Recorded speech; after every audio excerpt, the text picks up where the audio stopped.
the same $150 at the end of the week that you're going to get, no matter how hard you work. How long are you going to keep slugging it out? You're not. Because what's the point? You're the only one doing it.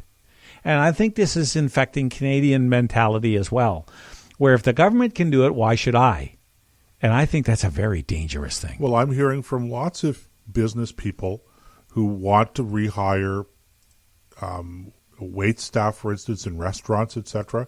And they're saying, look, I can't give you, I could give you X number of shifts, but I can't compete against the $2,000 a month that the government was handing out. That's right.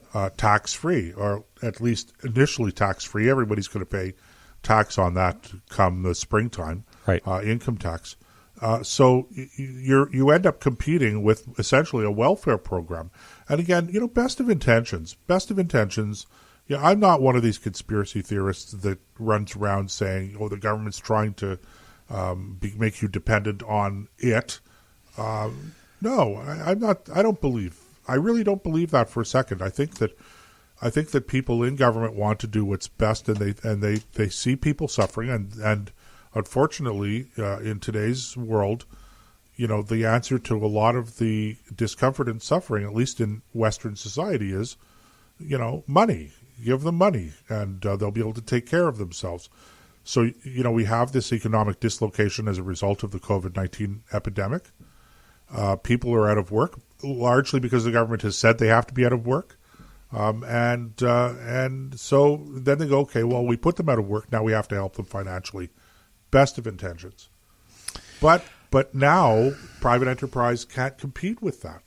And so what you end up doing is you have to cancel it, and then people are suffering again. It becomes a catch-22 almost. Yeah, it does. You're trapped in this never-ending cycle because people want,